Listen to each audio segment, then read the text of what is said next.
2007년 8월 1일 수요일입니다.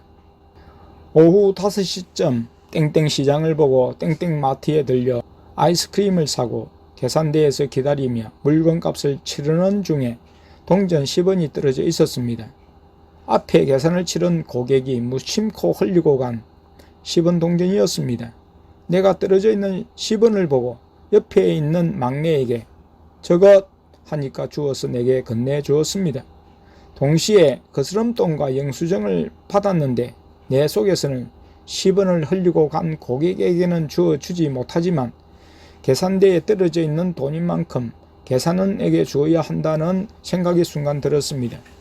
그런데 그 양심의 소리를 외면하고 가만히 거스름돈과 함께 받아 챙겼습니다.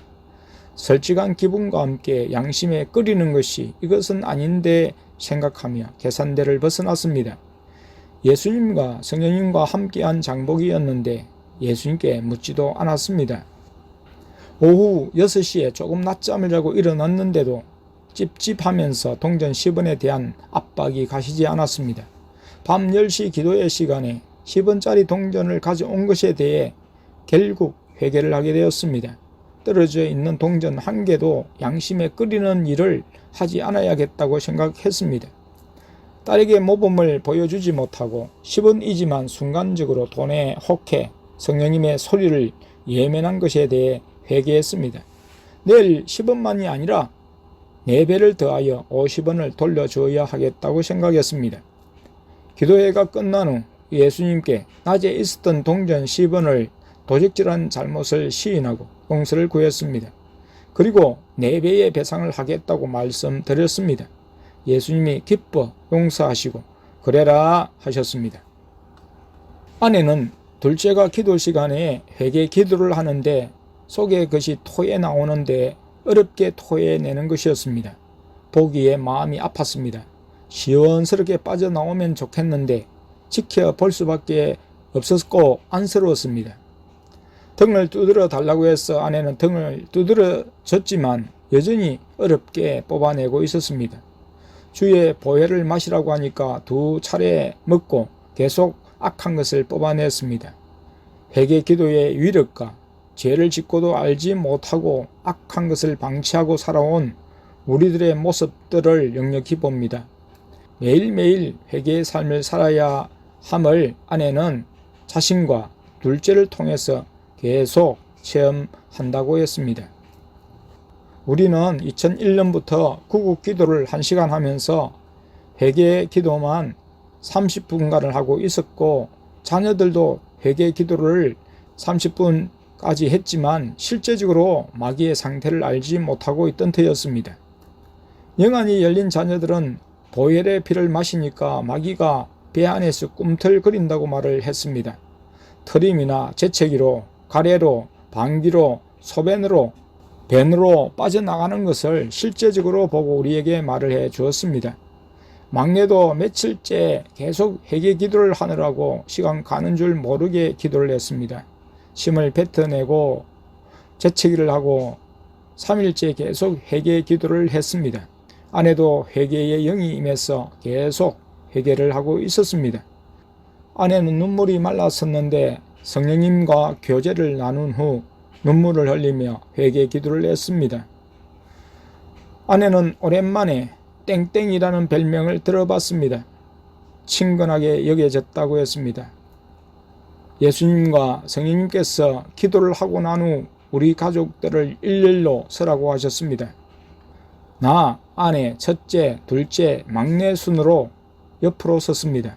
손을 내밀라 하셨습니다. 손을 내밀고 있으니 예수님은 전기를, 성령님은 불을, 그리고 천국에 계신 하나님 아버지도 불을 넣어 주셨습니다. 특별한 순간이었습니다. 감사합니다. 모두 인사를 드렸습니다. 나와 자녀들은 잘 느끼지만 아내는 잘 느끼지 못했습니다. 땡땡땡 교회 목사님이 가족이 함께 갔던 때 예배 전에 무릎을 꿇고 기도하는데 갑자기 뒤로 넘어지는 일이 있었습니다. 아내가 막내에게 물었더니 예수님과 성령님께서 불을 공급하신다고 했습니다. 아내가 예수님, 정 목사도 그렇게 해주세요. 좀 이따가 하셨습니다. 예배 도중에 땡 목사님이 불과 독가시를 많이 받았다고 했습니다. 그때 막내가 뾰족뾰족한 게 보였다고 했습니다. 그런 장면을 보았기 때문에 불 공급을 알고 있었습니다. 아내는 뜨겁게 많이 느끼고 싶었지만 느끼지 못했습니다. 느끼지 못한다고 불이 들어가지 않는 것은 아니었습니다. 자기 전에도 예수님께서 불 공급과 전기 공급을 하셨습니다. 아내가 앞날에 대해서 염려가 되었기에 걱정을 잠시 했더니 둘째를 통해서 염려하지 말라 하셨습니다. 우리의 마음과 생각을 감찰하시는 하나님 앞에는 숨길 것이 없고 드러나지 않을 것이 없음을 절실히 느낍니다. 첫째가 먼저 잠으로 아내가 예수님, 우리 큰아들도 불을 주세요 했더니 잠자는 첫째에게 불을 공급해 주셨습니다. 아내가 잠자리에 들었는데 갈비뼈 있는 곳에 갑자기 찔림을 받았습니다. 예수의 피를 서너 차례 외치고 찬양을 했더니 예수님께서 계속 찬양을 하라고 하셨습니다. 마귀의 공격이 차츰 강하게 다가왔습니다. 온몸 군데군데 멍자국이 많이 났습니다. 악한 것이 많이 빠져나가고 생긴 것입니다. 첫째는 기도회를 마치고 먼저 방에 가서 자고 있었고 다른 네 식구는 기도회 후에 예수님과 성령님과 함께 공기놀이를 2번 하고 방에 들어갔습니다. 아내가 첫째에게 특별히 은혜 주시도록 요청했는데 천국에서 예수님이 자고 있는 첫째의 몸에 불을 넣어 주셨습니다. 빨래를 개고 있는 아내에게도 손을 펴게 해서 불과 전기를 넣어 주셨습니다. 아내가 예수님 사랑해요 하자 천국에 계신 예수님이 아내의 사랑 고백을 받으시는 행동을 취하셨습니다. 예수님이 잠자리에 누운 나에게도 2 손을 펴게 하시고 전기를 넣어 주셨습니다. 또 몸에도 넣어 주셨습니다. 특별한 사랑과 은혜를 누리며 마음 깊은 곳에서 감사를 하였습니다. 예수님과 성령님은 우리와 함께 그의 종일을 보내십니다. 분명 다른 교회에나 개인에게 계심에도 우리에게도 계십니다. 뿐만 아니라 지상에 계시면서도 천국 보좌에도 앉아 계십니다. 이러한 예수님의 계심을 이해할 수 없어 예수님 어떻게 된 거예요? 여쭈니 분신술 하셨습니다. 둘째가 나에게 분신술이 뭐예요? 다시 물었습니다. 내가 요즘 텔레비전에서 휴대폰 광고를 할 때 한 사람의 몸에서 같은 사람이 여러 튀어나오는 것이 분신술이라고 했습니다. 분신술의 경우는 진짜는 한 사람이고 나머지는 가짜입니다. 그래서 내가 예수님께 분신술로 여기저기에 계시는 거예요? 하고 다시 여쭈었습니다. 아니야. 예수님은 분신술로 계시는 것이 아니라고 분명히 말씀하셨습니다.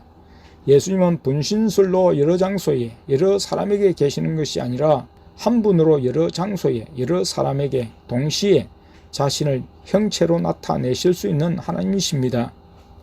성령님이나 아버지도 마찬가지이십니다. 예수님은 세상 어느 곳에서나 진짜의 모습으로 개인 한 사람 한 사람을 실제적으로 대하십니다. 이것을 가리켜 내가 예수님께 충만하다는 것이죠. 여쭈니 그렇다고 하셨습니다. 그래서 삼위 하나님 모두 다 광대하신 분이십니다.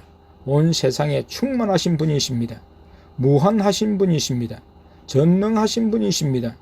우리가 생각하고 상상하는 것 이상을 행하시고 나타내 보이시는 청량할 수 없는 분이십니다.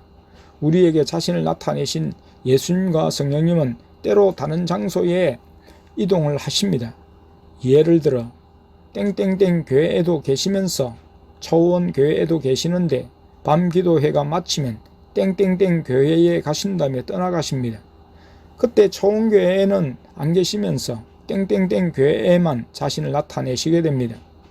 땡땡땡 교회에 계시면 우리에게는 천국에 안 계신 것으로 나타내십니다.